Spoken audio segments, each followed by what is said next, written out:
तो smart study, मेरा नाम है नंदन और आज हम देखने वाले हैं जैक बोर्ड में कॉमर्स के विद्यार्थियों के लिए उनका एंटरप्रेन्योरशिप के मॉडल सेट 1 का सॉल्यूशन। ठीक है भाई, तो आज हम बेसिकली इसे ही कवर करने वाले इस वीडियो में। कक्षा 12 के लिए है, एटीपी है ये एंटरप्रेन्योरशिप। आपको एग्जाम में समय दिए जाएंगे 3 घंटे, फुल मार्क्स है 70। गौर करने वाली बात यह है कि यहाँ पे ना फुल मार्क्स जो है 70 है इस बार। इस सिर्फ स्पेशली इसके लिए 70 है। 30 मार्क्स आपको प्रैक्टिकल में दिए जाएंगे। एक बात और कहना चाहता हूँ, जो इस मॉडल सेट में और या फिर जो इससे पिछले मॉडल सेट में हुआ था ना, कि इतना इजी अच्छे से सॉल्यूशन करवाने वाला हूँ यार, तुमको ना अभी ही याद हो जाएंगे सारे के सारे आंसर। ठीक है, आपको सारा के सारे अभी याद हो जाएंगे, घर में एक बार और देख लोगे कंठस्थ हो जाएगा। ठीक है, तो चलो शुरू करते हैं। और उससे पहले मैं एक बात और आपसे बता दूँ, एक रिक्वेस्ट है मेरी आपसे, अगर आप चैनल पे पहली बार आए हैं, नए हैं, तो भाई चैनल को आप सब्सक्राइब ज़रूर करें और अपने दोस्तों में भी शेयर करें, ताकि आपको इससे मेरे अगले वीडियो की नोटिफिकेशन मिल जाएगी। आप सब्सक्राइब करोगे, आपको नोटिफिकेशन मिलेगी, मुझे इससे मोटिवेशन मिलती है। तो चलिए जल्दी से जल्दी शुरू करते हैं, ताकि ड्यूरेशन भी कम रहे हमारे वीडियो का। ठीक है भाई, तो यहाँ देखो भाई, पहला सवाल है हमारा, ये ना हमारा लेसन 1 से ही पूछा गया है। ठीक है, एंटरप्रेन्योरशिप के चैप्टर 1 से हमारा पहला सवाल ही चैप्टर 1 से है। सवाल क्या है, पढ़ो आप भाई, आप पढ़ो यहाँ पे। एक सेकंड में सेटिंग कर। हमारा पहला सवाल हमसे पूछता है, which of the following is a type of opportunity, मतलब निम्न में से कौन सा अवसर का प्रकार है। तो आप एक बात जानते हो ना, अवसर 2 प्रकार के होते हैं, एक जो हम खुद से बनाते हैं और एक जो पहले से हमें नेचुरली मिलते हैं। ठीक है, मतलब जो पहले से ही उपलब्ध होते हैं। तो 2 प्रकार के ऑप्शन होते हैं। पहला देखो, पर्यावरण में विद्यमान ऑप्शन जो पहले से अवसर है, और एक created opportunity. So right answer is option number C, उपयुक्त बोथ ए एंड बी। ठीक है भाई, चलो नेक्स्ट, सब्सिडी इज ए। तो सब्सिडी क्या है भाई, तो सब्सिडी है आपका एक रीपेमेंट। ठीक है, ये तो बहुत इजी सवाल था, रीपेमेंट है, so that's why answer number C. Third number हमारा सवाल है, economic policy determines, economic policy जो होते हैं ना, वो क्या बताते हैं, तो ये हमें बताते हैं ना कि आपका बिजनेस कैसा होगा, बिजनेस बढ़ेगा घटेगा, किस डायरेक्शन में बिजनेस जाएगा। ठीक है, बिजनेस बढ़ेगी घटेगी, किस डायरेक्शन में जाएगी, बिजनेस का वॉल्यूम बढ़ेगा घटेगा। इसीलिए देखो right answer is option number C, direction and volume of the business. ठीक है, फोर्थ नंबर हमारा सवाल पूछता है हमसे, which of the following factor affect market assessment, निम्न में से कौन सा घटक बाजार मूल्यांकन पर प्रभाव डालता है। तो भाई ये हाँ, माइक्रो इकोनॉमिक्स, क्या बोल रहा हूँ, माइक्रो इन्वायरमेंट जो होता है ना, ये बहुत ज़्यादा अफेक्ट करता है इसको, किसको, मार्केट असेसमेंट को। So right answer is option number A. Fifth number हमारा सवाल हमसे पूछता है, which of the following factor is to be considered while selecting a product और सर्विस। आपको भी प्रोडक्ट बनाने जा रहे हो या फिर सर्विस देने जा रहे हो, तो आपको किस चीज़ का ध्यान रखना होगा भाई। अगर मान लो आप कोई बिजनेस शुरू करने वाले हो, तो आप ध्यान रखो कि उस बिजनेस में कितनी कंपटीशन है, कॉस्ट ऑफ प्रोडक्शन, उस सामान को बनाने में कितना लागत आता है। ठीक है, और जब आप उसे बेचोगे तो आपका कितना मार्जिन होगा, मीन्स प्रॉफिट पॉसिबिलिटी कितना हो सकता है, आप इन सारे चीज़ों का ध्यान रखते हो। इसीलिए इसका राइट आंसर हो जाएगा option number D, all of above. चलो नेक्स्ट हमारा 6th नंबर सवाल है, selection of an enterprise depend on, जो एंटरप्राइज का सिलेक्शन किस पे डिपेंड करता है, सोल ट्रेडिंग पे। यस, इस पे तो डिपेंड करता ही करता है। राइट टू एंटरप्रेन्योर, इस पे भी डिपेंड करता है, और सेल्फ एबिलिटी की, उसमें एबिलिटी खुद में कितना दम है भाई। तो डी, ऑल ऑफ, अरे यार, या ऑल ऑफ दीज होना चाहिए, या all none of these they दिया है। खैर राइट आंसर इसमें नहीं होगा, ई मान लेना, ऑल ऑफ दीज। ठीक है, 7th नंबर हमारा सवाल कहता, एक सेकेंड,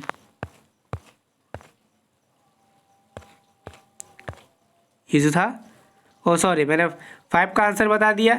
6 का selection of entrepreneur depend self ability of entrepreneur, इसका आंसर राइट आंसर हो जाएगा सी, ऑप्शन नंबर सी। ठीक है, चलो 7th नंबर हमारा सवाल पूछता है, a successful entrepreneur must pose the quality of the following. जो एक सक्सेसफुल उद्यमी होता है, एंटरप्रेन्योर होता है, उसमें लीडरशिप की क्वालिटी होनी चाहिए, कंट्रोल की क्वालिटी होनी चाहिए, ताकि आगे जाके वो अपने बिजनेस पे भी कंट्रोल कर सके। इनोवेशन होना चाहिए उसमें, so all of this is the right answer. Planning is a, तो प्लानिंग क्या है भाई, तो प्लानिंग शॉर्ट टर्म होता है, बिल्कुल होता है, मिडिल टर्म भी होता है, लॉन्ग टर्म भी होता है। तो so answer is all of this. यार एक बात नोटिस करने वाली है, मैक्सिमम आंसर ना डी ऑप्शन क्या है, ठीक है। 9th नंबर वाला सवाल पूछता है प्रोजेक्ट इज ए, प्रोजेक्ट क्या है, क्लस्टर ऑफ एक्टिविटीज, यस, तो project is a cluster of activities, ठीक है। चलो नेक्स्ट सवाल हमारा 10 नंबर सवाल है money spent on a preparation of a project, जो परियोजना के तैयार करने पर व्यय का किया गया धन क्या कहलाता है, वह कहलाता है हमारा इन्वेस्टमेंट, क्योंकि आप किसी भी चीज़ पे खर्च करोगे उससे जाके आपको आगे फ़ायदा मिलेगा। जैसे मान लो किसी ने रोड बना दिया, तो पहले उन्होंने रोड बनाया, उसने खर्च किया रोड बनाने पे, तो ये हो गया उनका इन्वेस्टमेंट। अब टोल प्लाजा लगा के वो कमाएंगे ना जी, तो पहले वो रोड पैसा ला के रोड बनाया, बाद में उससे कमा रहा है, तो वो क्या कहला है, इन्वेस्टमेंट, ठीक है। चलो 11वां नंबर सवाल है हमारा which of the following is a kind of resource and their sources, तो आप जानते हो ना कितने प्रकार के रिसोर्स होते हैं, एक फिजिकल रिसोर्स होता है, एक टेक्निकल रिसोर्स, एक ह्यूमन रिसोर्स होता है, so all of this, again इसका भी आंसर डी है, ठीक है। चलो 12 नंबर हमारा सवाल है संयुक्त पूंजी वाली कंपनी के लिए लाभांश देना है for a joint stock company, payment of dividend is, तो पेमेंट ऑफ डिविडेंड इज क्या होता है, ये होता है वॉलंटरी, ठीक है, ये वॉलंटरी होता है, so right answer is option number A. चलो भाई नेक्स्ट 13 नंबर वाला सवाल है, 13 नंबर सवाल क्या कहता है determinant of a work capital is, ये क्या होता है, साइज, जो कार्यशील पूंजी का निर्धारक है, size of enterprise yes, period of manufacturing process yes, ability of raw material yes. भाई देखो कोई भी बिजनेस कैसा डिपेंड करता है, अगर उसका जो पीरियड कितना जल्दी जल्दी वो बनता है, उसका रॉ मटेरियल कितना लगता है, उस पर लेबर कॉस्ट कितना लगता है, तो ये सब सारी वही बातें करते हैं, इसलिए ऑल ऑफ दीज इसका राइट आंसर हो जाएगा। 14 नंबर हमारा सवाल है करेंट एसेट इंक्लूड, चालू संपत्ति में शामिल होता है, चालू संपत्ति में शामिल होता है क्या क्या भाई, फर्नीचर नहीं, इन्वेस्टमेंट नहीं, डेब्टर्स, ठीक है, डेब्टर्स इंक्लूड होता है, इसीलिए answer is option number D. 15th number हमारा सवाल है which of the following is not a operating expense, निम्नलिखित में से कौन सा संचालन व्यय नहीं है, तो विज्ञापन व्यय ये है कि नहीं, आप बताओ, एडवर्टाइजिंग एक्सपेंसेस नहीं, yes, preliminary pre return of, ये होता है भाई, ये नहीं होता है, सॉरी ये नहीं होता है आपका operating expense, so right answer is option number B. देख रहे हो ना कि भाई कितने इजी सवाल पूछा इन्होंने, मतलब क्या ही कहना। कंट्रीब्यूशन होता है सेल्स लेस वेरिएबल कॉस्ट, ठीक है, sales less variable cost is contribution. 17th number हमारा सवाल है वेंचर कैपिटल कंटेंट्स, जो एक उद्यमी है पूंजी में रहता है, तो कैसा रहता है भाई, हाई रिस्क, यस, वेंचर में आपका हाई रिस्क होता है, जरूरी नहीं है कि आप जब पैसा लगाओ बच ही जाए।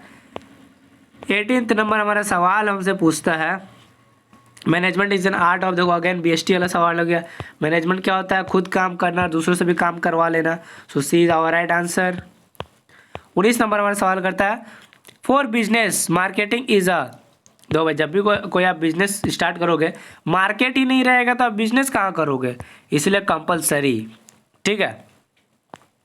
चलो नेक्स्ट 20 नंबर सवाल है ब्रांड कहलाता है, अगेन बीएसटी का सवाल, ब्रांड का एक सिंबल होता है, डिजाइन होता है उसका name, so all of this, देख लो कितना मतलब इजी सवाल पूछ दिया इन्होंने।